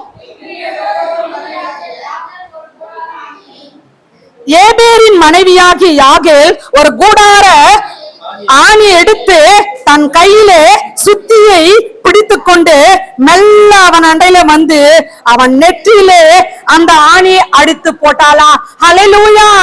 அவன் நெத்தியிலே அவள் தைரியமாக அவள் நெத்தியிலே அவன் அயர்ந்து தூங்கிக் கொண்டிருந்த போது நெத்தியிலே ஆணியை அடித்தாளா. அடித்த உடனே அது என்னாச்சா, உருவி போய் தரையிலே புதைந்தது என்று பார்க்கிறோம். உருவி போய் எவ்வளவு ஸ்ட்ராங்காய் அந்த தலையிலே அடித்திருந்திருந்தால் அந்த ஆணி ஊடுருவி போய் தரையிலே இறங்கியிருக்கும். பாருங்க எவ்வளவு பலனுள்ள அந்த நாட்கள் பெண்களை பாருங்க. இன்றைக்கு நாங்க திறமைசாலிகள் என்று சொல்லுகிறோம், நாங்க ஞானமுள்ள பெண்கள் என்று சொல்லிக் கொண்டிருக்கிறோம், நாங்க வீட்டிலிருந்தே சம்பாதிக்கிறோம் என்று சொல்லுகிறோம், ஆன்லைன் மூலமாகவே நாங்க சம்பாதிக்கிறோம் என்று சொல்லுகிறோம். ஆனால் ஒரு எதிரியை சாமர்த்தியமாக ஞானமாக அவனை பாதுகாப்பது போல அந்த சகோதரி என்ன செஞ்சாங்களா, அவனை வீட்டுக்குள்ள அழைத்து அவனுக்கு தண்ணிக்கு பதிலாக பாலையும் கொடுத்து அப்படியே பார்த்தோம்னா ஒரு கூடார ஆணை எடுத்து அவன் தலையிலே அடித்ததை பார்க்கிறோம். நேரம் கடந்துரும், நிறுத்தினா நேரம் போயிடும், நீங்களும் காத்துட்டு இருக்கீங்க. ஹல்லேலூயா ஹல்லேலூயா. அப்படி பார்க்கும் போது நெற்றியிலே அடித்து அவன் தரையிலே புதைந்து என்ன பண்ணானா, அப்பொழுது ஆயாசமாய் தூங்கின அவன் என்ன பண்ணானா, செத்து போனான். ஹல்லேலூயா. எப்படி ஒரு பெண்ணின் கையிலே நான் அவனை ஒப்பு கொடுப்பேன், ஸ்திரீயின் கையிலே ஒப்பு கொடுப்பேன் என்று கர்த்தர் தெபோராவிடத்திலே தீர்க்க தரிசனமாக சொன்னாரோ, அதே விதமாக யாகேலுடைய கையிலே அவன் மடிந்து போனானா. அந்த தெபோராவை மாத்திரமல்ல, இந்த யாகேல் எவ்வளவு சாமர்த்தியம் உள்ள பெண் என்று நம்ம பார்க்கிறோம். அருமையானவர்களே, எனக்கு பலன் இல்லை, நான் பலவீனமான பாண்டம் என்று நாம் வீட்டிலே முடங்குவோம். ஆனால் நம்மளால ஆண்டவர் நம்மளை எடுத்து பயன்படுத்தவே முடியாது. எல்லாருக்குள்ள ஒரு பலனை கொடுக்கிற தேவன் இருக்கிறார். நான் சிறு வயதில் என்னை எடுத்துக்கொண்டால் நான் ரொம்பவும் மிகவும் பலவீனமான பாண்டோம். என் தாயார் என்னை பார்த்து பார்த்து வளர்த்தாங்க. அதிகமாய் 3 பிள்ளைகளுக்கும் வேலை வைப்பாங்க, எனக்கு ஒருத்திக்கு மாத்திரம் எங்க அம்மா எனக்கு வேலையே வைக்க மாட்டாங்க. நான் பலவீனமான பாண்டம் என்று சொல்லி அப்படியே வளர்த்தது நிமித்தமாக நான் திருமணமாகி ஒரு பெரிய குடும்ப வாழ்க்கைக்குள்ளாய் நுழைய எனக்கு ஏற்பட்டது. இந்த குடும்ப வாழ்க்கையில என்னால் பலனாய் வேலை செய்ய முடியாவிட்டாலும் ஆண்டவர் எனக்கு பலனை கொடுத்தார். நீ ஏன் பலவீனமான பாண்டம் என்று சொல்லிக் கொண்டிருக்கிறார், உன்னைத்தான் நான் பலனுள்ளவளாய் நான் நிற்க வைப்பேன் என்று சொல்லி இன்றைக்கு என் சரீரத்துக்கு எல்லா பலவீனத்தின் கட்டுகளை எடுத்து போட்டு உங்கள் முன்னால் நின்று பலனுள்ளவளாய் பேச ஆண்டவர் எனக்கு கிருபை பாராட்டியிருக்கிறார். அருமையானவர்களே, ஒருத்தர் சொல்லாதீங்க, ஒருத்தர் குடும்பத்துல ஞானம் உள்ளவள் ஞானமற்றவள் சொல்லாதீங்க. ஒவ்வொரு நாளும் அதிகாலை எழுந்த தேவ சமூகத்துல செபிப்பேன். திருமணமாகி பலவிதமான நெருக்க சூழ்நிலைக்குள்ளாய் போகும்போது என் கணவருக்கு ஈபில வேலை கிடைச்சது. இன்னொரு டைம் பெண்கள் முகாம் வைக்கும் போது நான் நாளைக்கு எப்படி என் வீட்டுக்காருக்கு ஈபில வேலை கிடைச்சது, என் விசுவாச வாழ்க்கையில அது ஒரு பெரிய சாட்சி. என் வாழ்க்கையில அதை நம்ம இடத்துல சொல்றோம். அவர் ஈபில ஜாயின் பண்ணும் போது 2000 ரூபாய் தான் சம்பளம், 1800 ரூபாய் தான் சம்பளம். அப்படி இருந்த அந்த சூழ்நிலை ஒவ்வொரு நாளும் செபிப்பேன். எங்க அம்மா சொல்லுவாங்க, நாங்க படிக்கிற நான் வளர்ந்த வாலிப வயசுல சிறுபிள்ளையில அதிகாரம் வந்து செபி சொல்லுவாங்க. என்னுடைய காதுகள் விழுந்து கொண்டே இருக்கும். என் தாயினுடைய ஒவ்வொரு வார்த்தைகளையும் நான் அதிகமாய் பிடித்து கொண்டதுனால இன்றைக்கு குடும்ப வாழ்விலும் ஆசீர்வதிக்கப்பட்டிருக்கிறேன். ஆவிக்குரிய வாழ்க்கையிலே ஆசீர்வாதமாய் ஆண்டவர் வைத்திருக்கிறார். அருமையான சகோதரிகளே, குழந்தைகளே, தாய் தகப்பனுடைய வார்த்தை அப்பமா எண்ணாதிருங்கள், தாயினுடைய வார்த்தை அப்பமா எண்ணாதிருங்கள். என் தாயினுடைய வார்த்தைக்கு அன்றைக்கு அதிகாலை செபத்துக்கு முக்கியம் கொடுத்து மணிக்கணக்காய் செபிப்பேன், மற்றவர்களுக்காய் மணிக்கணக்காய் செபிப்பேன். என் குடும்ப வாழ்விலும் அதை மணிக்கணக்காய் செபிக்க பழகி கொண்டேன். செபித்து தாங்க இன்னைக்கு அநேக ஆசீர்வாதங்களுக்கு பாத்திரமா என நினைத்து வைத்திருக்கிறார். நான் என்னை விளங்கிக் கொள்ள முடியாத அளவுக்கு என்னை ஆசீர்வாதமாய் வைத்திருக்கிறார் என்றார். என் தேவாதி தேவனிடத்திலே நான் அனுதினமும் மற்றவர்களுக்காய் செபித்தது தாங்க எனக்கு செபித்தது குறைவு. நான் மற்றவர்களுக்காய் அனுதினமும் அதிகாலை செபத்திலே ஒரு 3 குறிப்புக்காவது நான் செபிப்பேன். கடந்த 4 ஆண்டுகளாக என்னால் ஜெபிக்க முடியவில்லை. நான் தான் சொல்றேன், சரீரத்துல அவ்வளவு பலவீனம், எனக்கு ஒரே துக்கம். ஆண்டவரே, என் ஆவிக்குரிய ஜீவன் போய்விடுமா? என் பலவீனம் இப்படியா என்ன காட்டுகிறது? என் சரீரத்துக்கு இப்படிப்பட்ட சுகவீனத்தில் கட்டி இருக்கிறது. நீ ஜெபிக்கிற, ஊழியத்துக்கு ஓடுற, ஆனா உனக்கே சுகம் இல்லை என்று சொல்றாங்களே, உனக்கே பலன் இல்லை என்று சொல்றாங்களே. என் பிள்ளைங்க சொன்னாங்க, வேணாம் மம்மி, உன்னால முடியல, நீ போவாத, பாக்கம்பாளையம் போனோம், வண்ணாந்தாங்கல் போனோம். எங்க வீட்டுக்காரர் அவருக்கு அழுவு, அவரு வேலையில இருக்கிறதுனால, ஈபில இருக்கிறதுனால வேலை, சண்டே ஒரு நாள் தான் லீவு. அவரும் பலவிதமான நெருக்கடிக்கு மத்தியில உண்மையிலே என் கணவர் எனக்கு கடவுள் கொடுத்தார் என்றால் இன்று வரைக்கும் நான் ஆண்டவருக்கு நன்றி சொல்லிக் கொண்டே இருக்கிறேன். என்னோட எனக்கு பலனாய் உலக பிரகாரமான வேலை செய்ய முடியாது, உலக பிரகாரமாய் ஓடி சம்பாதித்து என்னால கொடுக்க முடியாவிட்டாலும் நான் ஆண்டவருக்காய் ஓடணும் என்று அந்த சிறு வயதிலே அந்த தீர்மானத்தை எடுத்ததே என் கணவர் மூலமாய் நிறைவேற்றி கொண்டிருக்கிறார். ஹல்லேலூயா. அதை நிறைவேற்றாவிட்டால் என் ஆவிக்குரிய ஜீவன் மடங்கி போயிருக்கும். அவர் இல்லாவிட்டால் எங்கேயுமே போக முடியாது. 8 திருச்சபைகள், ஆனாலும் அந்த 8 திருச்சபைகளுக்கும் என்னோட கூட வருவாங்க. எனக்கு பேக் பெயின், எனக்கு பலவீனம், அவ்வளவு பலவீனம் இருக்கும், வாங்க நிக்கவே முடியாது. நான் போய் ரிட்டர்ன் வரும்போது என் பேக் முழுவதுமா எனக்கு வலிக்கும், என்னால முடியாது. ஆனாலும் ஆண்டவருக்கான நிற்பேன், ஓடுவேன். அப்போ குடும்ப வேலைகள் பக்கம், ஆனா ஹாஸ்பிட்டல்ல போய் எண்ணி பார்த்தேன், ஏசப்பா இவ்வளவு அலுவலையும் நான் எப்படி சமாளிச்சேன்? எனக்கு ஒண்ணுமே புரியல. என் சரீரத்துல அவ்வளவு பெரிய ஆபரேஷன், என்னுடைய குடல்ல எனக்கு அந்த ஓவரியும் அந்த ஸ்மால் இன்டெஸ்டைனும் சிறுங்குடல் அந்த ஓவரியும் ஒட்டி கொண்டிருந்ததுனால சரியா ஜீரணம் ஆகல. குடல் மேல குடல் ஏறிட்டதுனால எனக்கு ஜீரணம் ஆகாம இத்தனை ஆண்டுகள் இருந்திருக்கு. உங்களுக்கு ப்ரீவியஸ் சர்ஜரி பண்ணாங்களான்னு கேட்டுட்டு இருக்காங்க. எதுவுமே பண்ணல டாக்டர்ஸ். நான் சொன்னேன், எனக்கு பண்ணது ஒண்ணே குடும்ப ஆபரேஷன், குடும்ப கட்டுப்பாடு ஆபரேஷன் மட்டும்தான். அப்பதான் அந்த மிஸ்டேக் நடந்திருக்குதுன்றாங்க. அப்படின்னு பார்த்தா எனக்கு 2012 குடும்ப கட்டுப்பாடு ஆபரேஷன் நடந்தது. இன்றைக்கு 2024 சர்ஜரி ஆனது. ஏறத்தாழ 12 ஆண்டுகள் நான் எப்படி ஓடி இருப்பேன் என்று எண்ணி பாருங்கள். என்னால் சீரழித்துக் கொள்ளவே முடியவில்லை.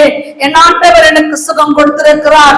போவேன், ட்ரீட்மெண்ட் பார்ப்பேன், மெடிசனை போடுவேன், திருப்பவும் ஓடுவேன், திருப்பவும் ஆண்டவருக்காக ஓடுவேன், குடும்பத்துக்கு ஓடுவேன், என் பிள்ளைகளுக்காக ஓடுவேன், என் பிள்ளைகளுக்காக ஸ்கூல்ல போய் டீச்சர்ஸ்ல பேசுவேன்.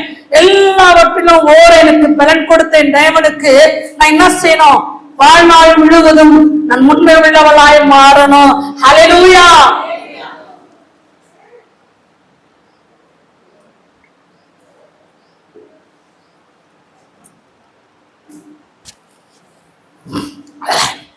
கடந்த 3 மாதமாய் பலவீனமாய் சோர்ந்து போனாலும் இன்றைக்கு நிற்க பலன் கொடுத்தார். ஒரு 1/4 மணி நேரம் கூட சர்ஜரி ஆனது. 3 மாசம் ஆகுது சர்ஜரி ஆகி, நிற்க முடியாது. ஆனாலும் ஆண்டவர் பலன் கொடுத்து. அருமையான சகோதரிகளே, இன்னும் அந்த சிப்பிராவளையும் பூவாலையும் குறித்து நான் சொல்லி முடிக்கிறேன். அருமையானவர்களே, அப்படியாய் பார்க்கிற போது 23ஆம் வசனத்துல அவங்க கானானிய ராஜாவாகிய யாபீனை இஸ்ரவேல் புத்திரவுக்காக அந்நாளிலே தேவன் தாழ்த்தினாரா. இன்றைக்கு உங்களுக்கு விரோதமாய் எழுப்பி கொண்டிருக்கலாம், உங்களுக்கு விரோதமாய் கூட்டம் எழுப்பி கொண்டிருக்கலாம். அவங்க ஆண்டவர் என்ன பண்ணுவாரா? நீங்க ஆண்டவர் யாபீனை போல, தெபோராளை போல நீ ஆண்டவருக்காய் எழும்பும் போது அந்த இஸ்ரவேல் தேசத்துக்கே தெபோராளும் அந்த யாபீனும் எழுப்பினாங்களே, அவங்கள ஆண்டவர் ஆசீர்வதித்தது போல இன்றைக்கு நாமும் இந்த தேசத்தில் இருக்கிற பெண்களுக்காக, உடைந்து கிடக்கிற பெண்களுக்காக, பாதுகாப்பற்ற சூழலில் இருக்கிற வாலிப பிள்ளைகளுக்காக, பெண்களுக்காக நம்ம ஜெபிக்கும் போது ஆண்டவர் நம்மளோடு இருப்பாரா? 24ஆம் வசனத்துல கானானிய ராஜாவாகி யாபீனை நிர்மூலமாகும் மட்டும் அவன் மேல் பலத்து கொண்டே இருந்ததா. யாருடைய கை? இஸ்ரவேல் புத்திரனுடைய கை பலத்து கொண்டே இருந்ததா. ஒருவேளை உங்களுக்கு விரோதமாய் எழுப்பி கொண்டிருக்கிறாங்களா? ஒருவேளை உங்களுக்கு விரோதமாய் ஒரு பாளையம் உருவாக்கி கொண்டிருக்கிறதா? அருமையான சகோதரியே, இந்த குடும்ப வாழ்வை நான் எப்படி எதிர்நீச்சலோடு கடந்து போவேன் என்று ஒரு சவாலோடு என் குடும்பத்தினோட மாமியார் நாத்தனார் சொல்லிக் கொண்டிருக்கிறார்கள் என்று எண்ணிக்கொண்டு கலங்கிக் கொண்டு ஏதோ ஒரு ஏமாற்றத்தோடு ஏதோ ஒரு துக்கத்தோடு வந்திருக்கிறீங்களா? இந்த நாளிலே அன்றைக்கு இஸ்ரவேல் புத்திரனுடைய கை எப்படி அந்த யாபீனுக்கு விரோதமாய் அவன் நிர்மூலமாக மட்டுமாய் இந்த உலக உலகத்தின் பிசாசு உங்களுக்கு விரோதமா எழும்பி இருக்க அந்த போராயுதங்களை ஆண்டவர் என்ன பண்ணுவாராம், அவனை நிர்மூலமாக மட்டும் ஆண்டவர் கை என்ன பண்ணுமா, பலத்து கொண்டே இருக்குமா. ஹல்லேலூயா, ஹல்லேலூயா. நன்றியோடு துதிக்கிறோம் ஐயா, ஸ்தோத்திரிக்கிறோம். அடுத்ததாக இன்னொரு பகுதி நம்ம பார்த்து இன்னும் ஒரு 10 நிமிடத்துல நான் முடித்து விடுறேன். நேரம் எடுத்துக்குன்னா என்னன்னு எனக்கு தெரியல. யாத்திராகமத்தின் புஸ்தகம் 1 அதிகாரத்தை திருப்பிக் கொள்ளுங்க. அதுல பார்த்தோம்னா அந்த 1 அதிகாரத்துல எபிரேய ஸ்திரீகள், மருத்துவ ஸ்திரீகள் 2 பேர் இருக்கிறாங்க. அவங்க யாருன்னா சிபிராள், பூவாள் என்னும் பேருடைய 15ஆம் வசனம் வாசிங்க. அதுமன்றி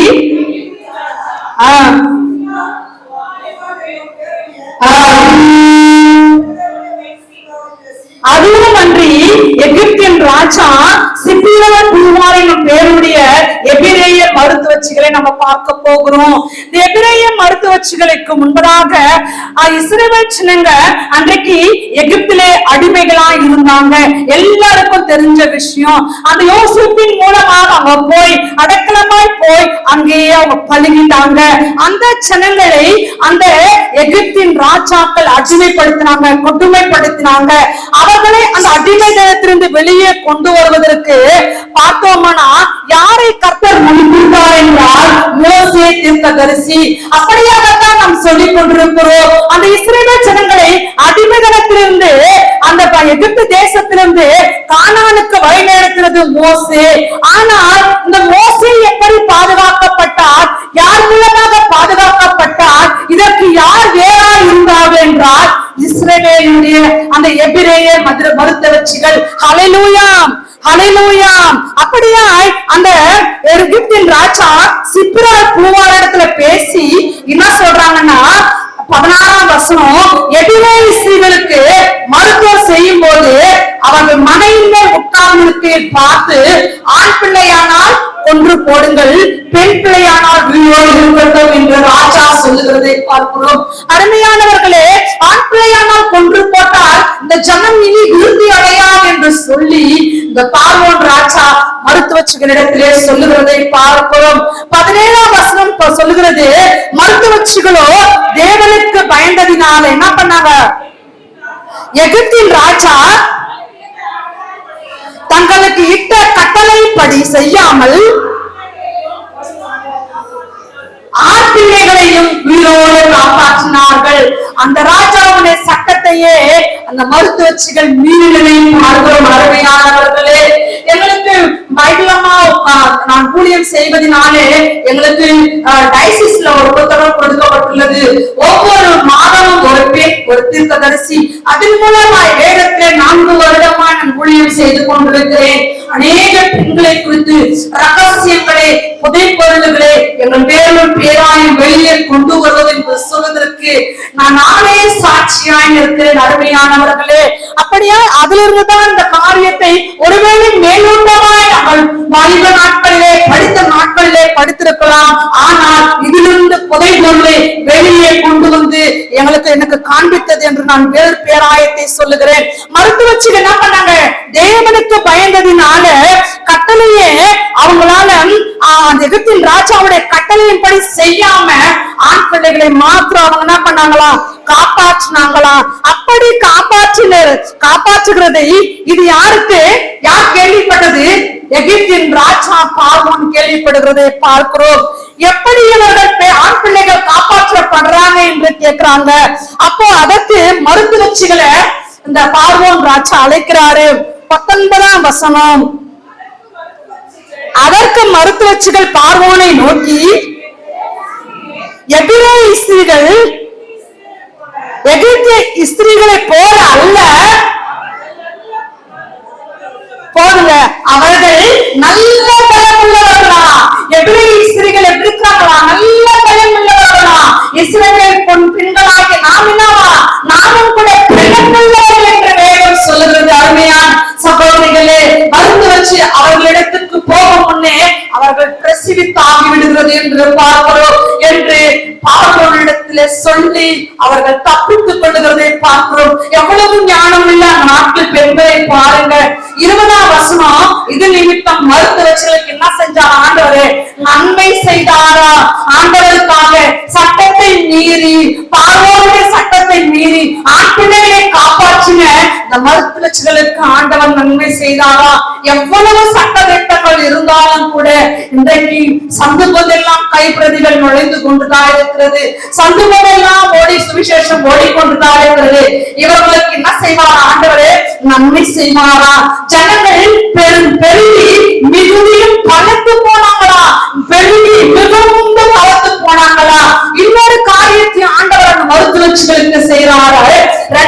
ஒன்று வந்து நன்மை செய்தாரு, இன்னொன்று வந்து மருத்துவர்கள் தேவனுக்கு பயந்ததினால அவர்கள் குடும்பங்களை ஆண்டவர் கலக்கை செய்தாராம். அவர்கள் குடும்பங்களை ஆண்டவர் கலக்கை செய்தாரா? அல்லேலூயா! அவர்களுக்கு நன்மை செய்த தேவன் மாத்திரமல்ல, அவருடைய குடும்பங்களை தலைக்கும்படி செய்தாரா? இன்றைக்கு ஆண்டவருக்காக ஒரு பிரயாசம் எடுத்துக்கொண்டு போங்க. உங்க குடும்பங்களை நன்மை செய்வாரு. உங்க குடும்பங்களை ஆண்டவர் தலைக்க செய்வாரா? அப்படி காப்பாற்றப்பட்டவர்கள் யாரு? மோசே. ஹல்லேலூயா! 2ஆம் அதிகாரத்திலே பார்ப்போமானால், ஒரு நாணல் பெட்டிலே வைத்து அவங்க தாயார் அந்த குழந்தையை ஒரு நதியிலே விடுறாங்க. அந்த நதியிலே ஸ்நானம் பண்ணி கொண்டிருக்கிற பார்வோன் குமாரத்தி நடந்த பெட்டி போகிறது.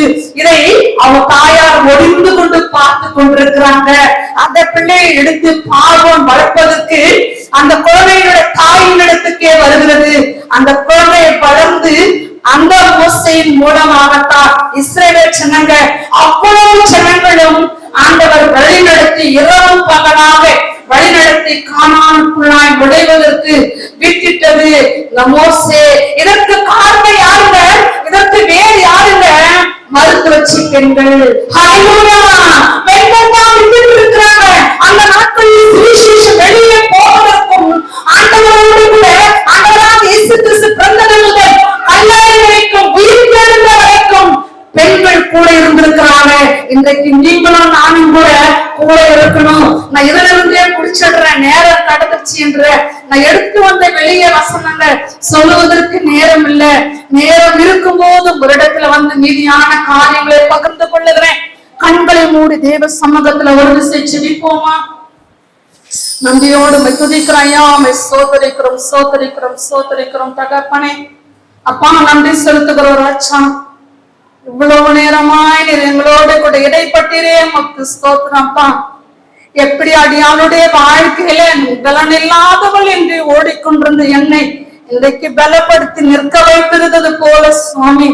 ஆண்டவரே, தெபோரால் அப்பா தீர்க்கதரிசி நியாயாதிபதி ஒரு போர் வீராங்கனையாக செயல்பட்டு தெருக்கள் வீதிகள் எல்லாம் பாழாய் கடந்ததற்கு வித்திட்டாங்களா ஏசப்பா? அந்த கர்த்தாவே இஸ்ரவேல் ஜனங்களை அப்பா முடக்கி கொடுமைப்படுத்தி கொண்டு யாபீனிடத்திலிருந்து சிசராவிடத்திலிருந்து அந்த இஸ்ரவேல் ஜனங்களை மீட்டெடுத்தாங்களோ, அப்படியே அதே வண்ணமாக அந்த பார்வோன் கையில் அடிமையாய் இருந்த அந்த இஸ்ரவேல் ஜனங்களை வெளியே கொண்டு வருவதற்கு இந்த இஸ்ரவேல் மருத்துவச்சியில விடுதலை செயலிலே பங்காற்றுகிறது போலாண்டவரே. நாங்களும் விடுதலை செயலிலே பங்காற்றணும். வந்திருக்கிற ஒவ்வொரு பெண்களும் நானும் விடுதலை செயலிலே பங்காற்ற வேண்டும் என்று சொல்லி ஒரு உறுதியோடு நம்பிக்கையோடு கடந்து போகட்டு இயேசுப்பா. நீங்க உள்ளத்துல பேசலப்பா.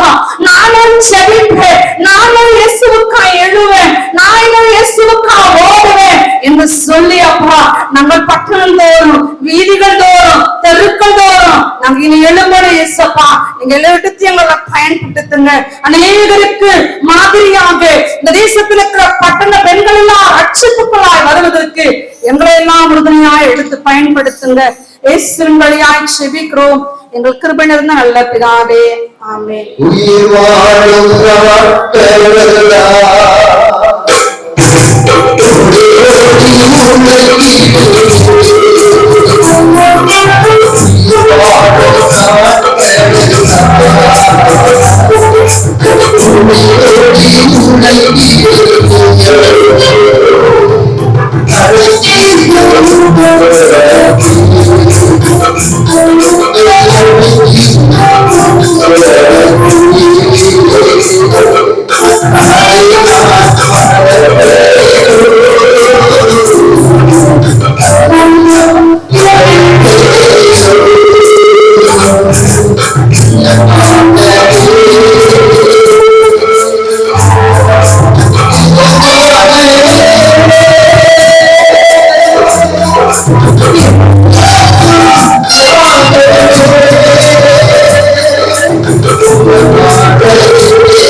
சமூகத்துல நாங்கள் வருகிறோம். அந்த முதல் பெண்கள் நாமல அந்த இத்தனை பிள்ளைகளை நீங்க கொண்டு வந்தீங்க, அதற்காக நன்றி. அந்த இந்த பிள்ளைகள் எல்லாம் அந்த ஒரு தெவராலை போல அந்த எழுப்பணும். மாறாக்கோடு கூட சென்று ஒரு சிசராவை எப்படி வீழ்த்தினார்களோ அதே போல அந்த ஒவ்வொருவரும் சாத்தான வீழ்த்தணும். சாத்தான வீழ்த்தணும். சாத்தான் ஜனங்களை அடிமைப்படுத்தி வைத்திருக்கிறான்.